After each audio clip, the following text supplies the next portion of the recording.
और आपनो नाम बतावत सुदामा।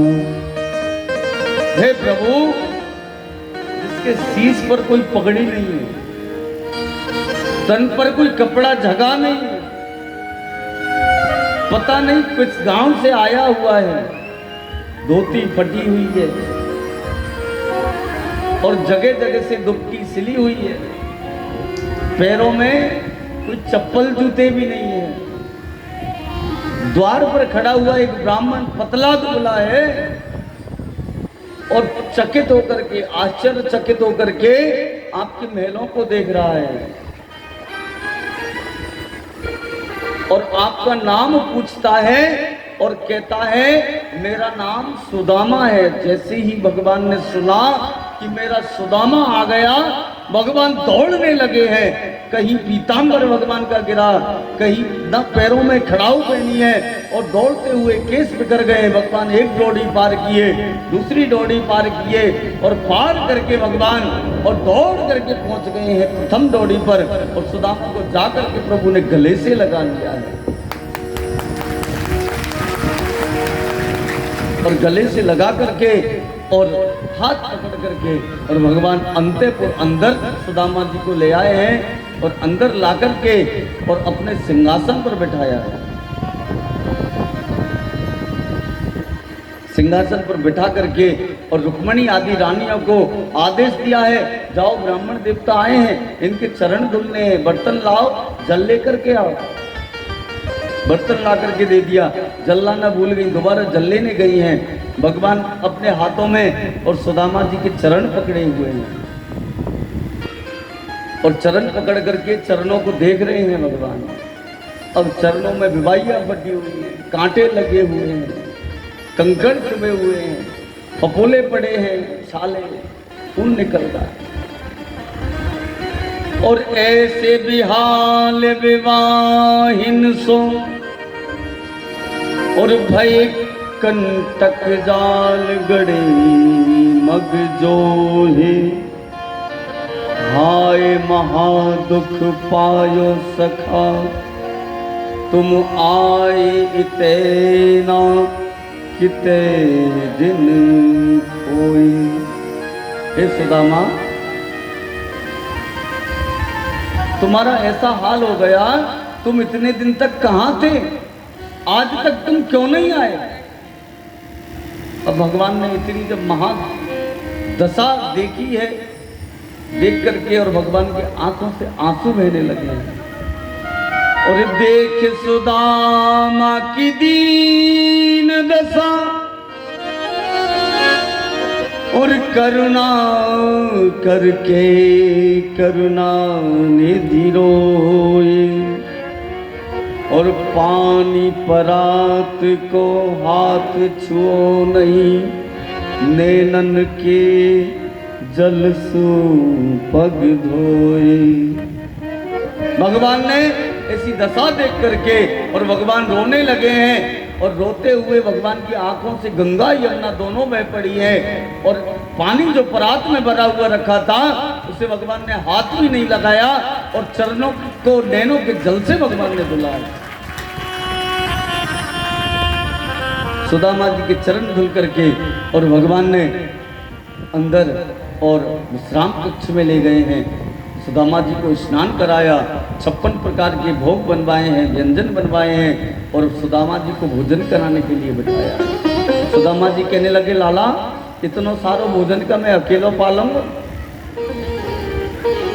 किमनेन कृतं पुण्यवधूतेन विभुक्षणा श्रियाहीनेन लोकस्मिन् गहितेनाधने मुचा।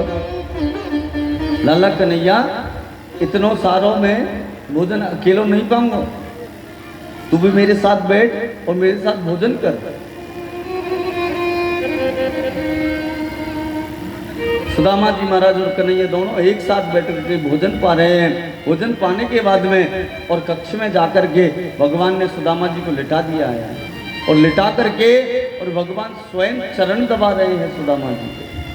रुक्मणी पंखा झल रही है। अब कहो सुदामा गरीब होगा? दरिद्र हो सकता है सुदामा? अरे जहाँ स्वयं नारायण चरण दबाए और लक्ष्मी हवा करे पंखे से, ऐसा व्यक्ति गरीब हो सकता है क्या? कदापि नहीं। जहाँ लक्ष्मी हवा करे और नारायण चरण सेवा करे, जिन लक्ष्मी नारायण के लिए दुनिया तरसती है, वो लक्ष्मी नारायण एक ब्राह्मण के, एक भक्त के और एक श्रद्धावान व्यक्ति के चरण दबा रहे हैं। संतोषी ब्राह्मण था, लेकिन जब आवे संतोष धन और सब धन धूरी समान। संतोष जब धन व्यक्ति के पास आता है ना, तो सारे दुनिया के धन धूल के समान होते हैं।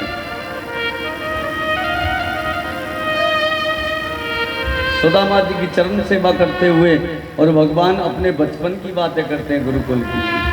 अपि ब्रह्मन् गुरुकुलात् भवता लब्ध दक्षिणात् समावृतेन धर्मज्ञ भर्योदासादृशीनवा। सुदामा जी, आपको पता है हम गुरुकुल में एक साथ पढ़ते थे? हाँ कन्हैया, अब देखो बचपन के मित्र अगर 50-60 साल की उम्र में जाकर के मिले ना, तो वे थोड़ी सी बात करते हैं, बात आदि करेंगे और हंसेंगे जोर जोर से, कोई हंसने की बात होगी। क्यों? दोनों को पता है क्या हुआ था। और रुक्मणी इत्यादि रानियां देख करके और दंग रह जाती है, हंसते किस बात पर हैं। अब सुदामा जी से कहने लगे, कन्हैया सुदामा, एक बार हम तुम दोनों गुरुकुल में गुरु माता जी ने संविदा लेने भेजे थे, ध्यान है? और वहां जब संविदा लेने गए तो जोरदार बरसात पड़ी, और बरसात में हम दोनों भैया और एक पेड़ के ऊपर चढ़ गए और मैया ने हमें चना दिए थे खाने। सुदामा कहने लगे, बस बस ठीक है, ये गुरुकुल की बातें नहीं, या क्यों रानियों के बीच में कहता है?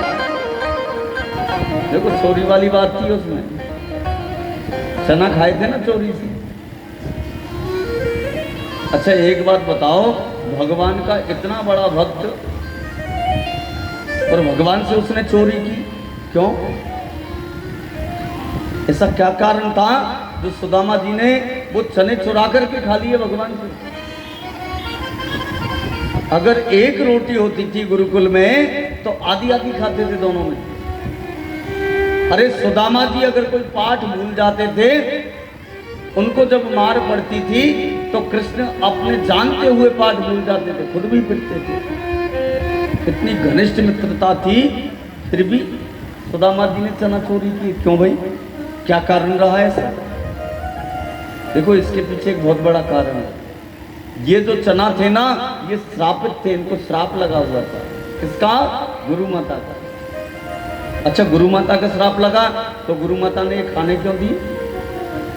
ये अनजाने में, और गुरु माता ने ये खाने दे दिए।